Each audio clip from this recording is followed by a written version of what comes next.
As the story of Geralt progresses from episode 2 to episode 3, he's still just going about his life making a living where he can. He's aware of the prophecy, but nothing along those lines has materialized, nor has any other overarching narrative to compel his story.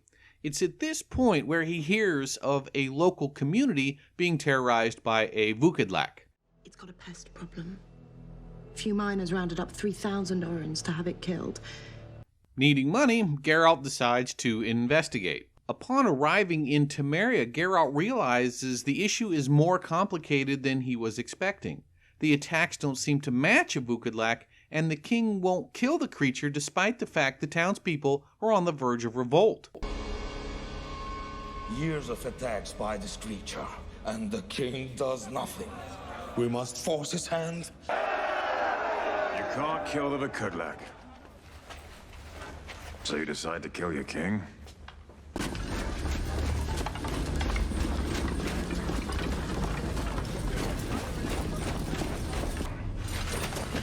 See this one to our borders? Temeria's had their fill of witches.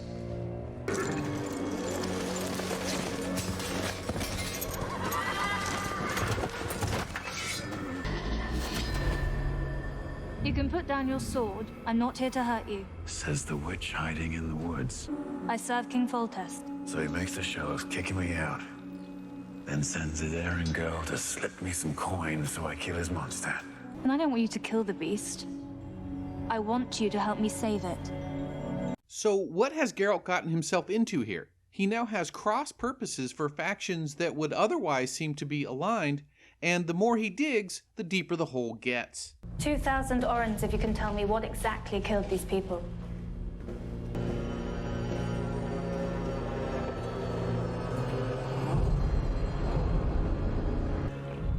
His heart's missing along with his liver. Only one creature I know is that picky an eater. Estriga. Estriga's a princess.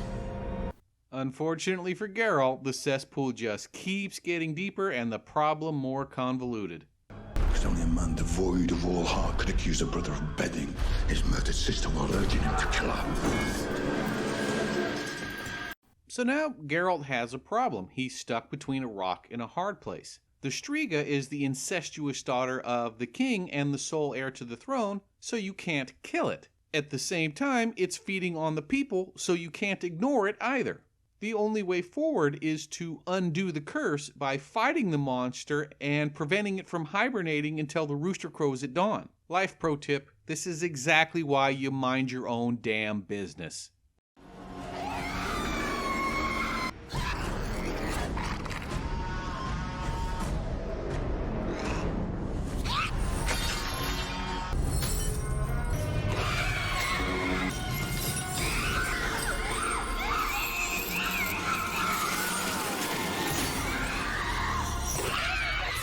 And that's why you don't buy your Striga restraining chains at Frank's Discount Hardware and Sandwich Shop. They do make a pretty good Philly cheesesteak, though.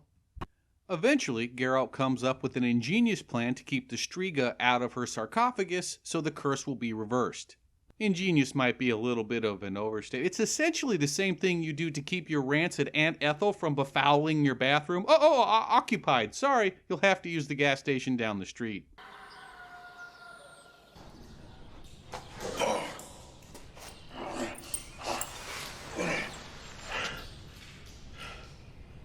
Dawn has arrived, and thus the princess is cured. So let's move on to Yennefer. We don't know how much time has passed, but Yennefer has definitely grown. She has more confidence about her, she has a legitimate love interest, and her relationship with Tessia de Vries has taken on a greater level of equality, if not affection. There is not a person alive that does not look into the mirror and see some deformity. You can free the victim in the mirror forever. Despite all this, we can still see the insecurities and motivations that continue to haunt Yennefer from her unfortunate past. Fringilla and the others see their ideal selves so clearly. They know exactly what they want for their enchantments. What do you want? Remember that scared girl who tumbled at your feet in this cave? Totally unaware of her power. I want to go back home to Aiden and never be her again. Fortunately, Yennefer has a lot of great things on the horizon. She's about to be awarded a very coveted court position and receive an enchant that's going to allow her to be as beautiful as she's always wanted to be. Let me be candid. You are a first draft of what nature intended is. I am the final artist. Every girl I enchant leaves Aretusa a living work of art.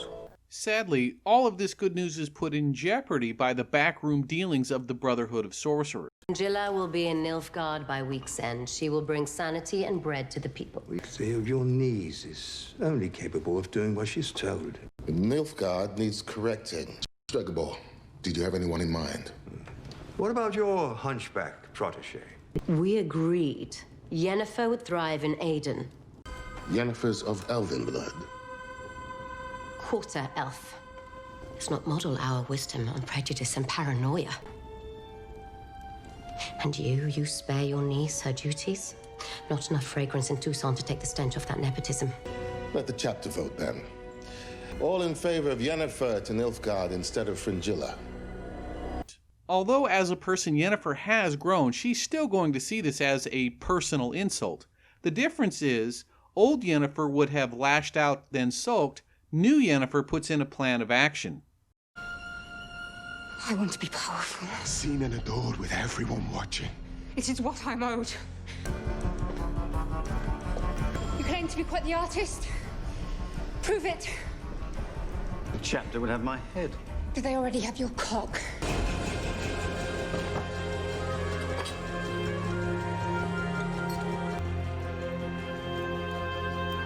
There is a cost to all creation. To be reborn, you will bear no more. Do you understand?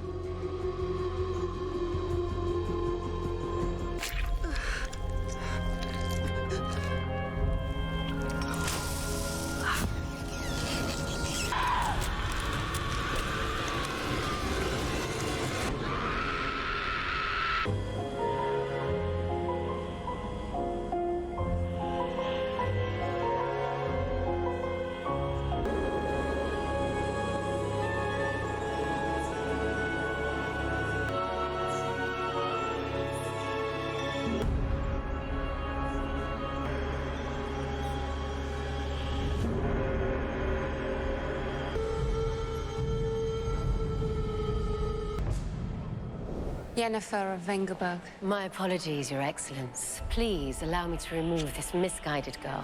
Vengerberg, are you aware that I'm in the market for just such a mage?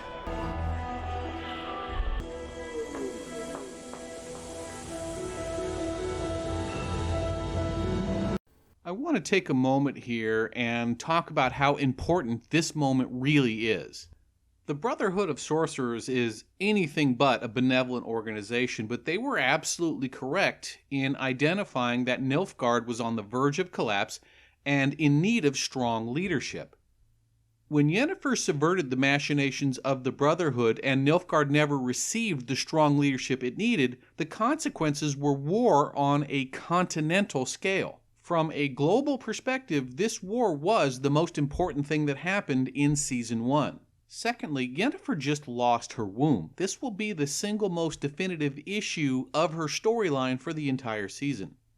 Finally, we reach Ciri. Ciri had a very limited story in Episode 3, essentially being called into a mysterious forest by some mystical force. What was interesting was that this force calling Ciri was so strong, she lost all thought of her traveling companion, Dara, and the pathway into the forest was so well guarded, it may prove as an effective deterrent against the Nilfgaardian forces pursuing Ciri.